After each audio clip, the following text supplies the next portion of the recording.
Hey parents, imagine if your child, anytime they spike a little fever or they're around another child with the sniffles, they start to become congested.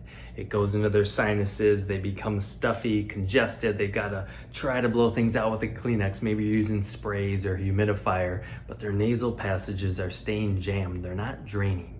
Maybe you've done neti pots and essential oils, and that sinus congestion, that nasal congestion just persists. It can be frustrating as a parent, and I want you to know you're not alone.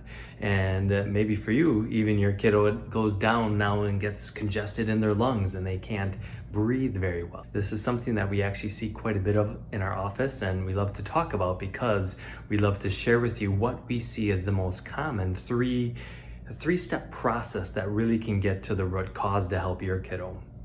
There was a 4-year-old girl, Marissa, that came to see us one time in March. And grandma, who was her caretaker, said basically since October, she's been sick. Stuffy sinuses, can't breathe well, constantly congested, nasally, not in a good mood, feeling kind of grumpy. And from October to March, she said she'd get one cold after another, feel like maybe she'd clear a cold, but then another one would come in. And in her case, what we found to be causing the problem is what I want to share with you, because if you've tried all those other things, this likely could be helping your kiddo as well. So what we look for in our office, something called subluxation, is when there is stress that is stuck in the body.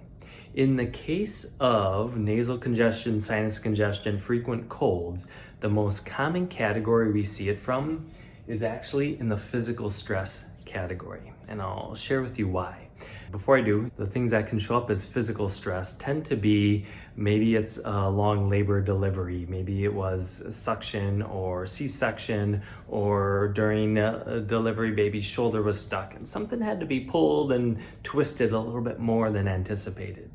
In toddlers, learning how to walk, tumbling on the playground, those types of things can easily shift the upper neck out of alignment. And what this does is, step one is now it starts to prevent drainage from everything through the head and face. So you see the ears, the eyes, the nose, the sinuses, everything up here needs to be able to drain into the neck to keep that fluid flowing and moving. If the upper neck is out of alignment, now it can start to limit that space. I like to think of it like your drain in your bathtub. Water should be flowing down, but if there's a big hairball there, there's not as much space for that water to flow down, it starts to back up. So this is the case that we see in chronically stuffed sinuses, ear infections, frequent colds, is this is off in that neck, things start to congest.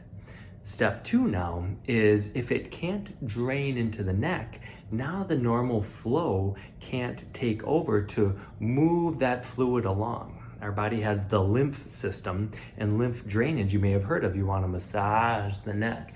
You massage through here to help that lymph move along. When your kiddo's been sick, maybe you felt the lymph nodes swollen because that whole system is trying to clear out all the virus or the bacteria and all the waste products that go with clearing it out. But if it's stuck and can't even get into that system, one, it can't move it along. And then two, if there is something stuck in the neck, we start to see decreased range of motion. This may be as simple as you have your kiddo turn their head one way and they turn their head the other way, and it might be subtle, but they can't move their head as far one way over another. That's going to prevent this fluid from moving along and draining out. The third piece then is when this area is off, is it can start to create interference and stress on the nervous system. What will happen now is if the nervous system starts to be stuck in a state of stress, it actually increases inflammation in the body. Aside from increasing inflammation, what stress does is it prevents the nervous system from putting all the resources into a good, normal, healthy immune response. And this prevents your kiddo's immune system from really learning how to clear something out.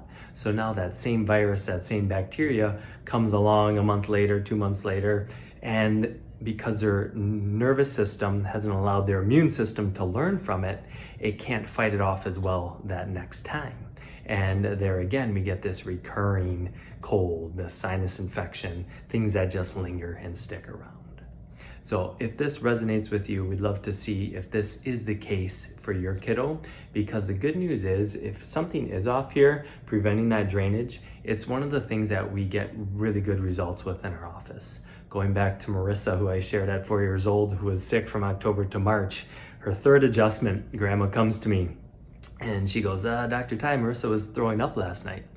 Oh, but it wasn't from her stomach, like food that she was throwing up.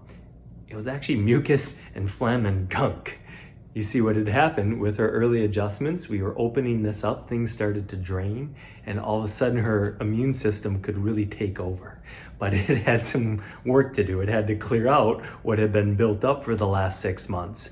But once it could, it was kind of uncomfortable for her to actually get it out. But now she could start with a fresh slate because all that junk that was stuffed and built up in there now could drain and move out. So now when something new came, she had not only the drainage to process it quickly, but she had a nice clean slate to clear it out quickly going forward.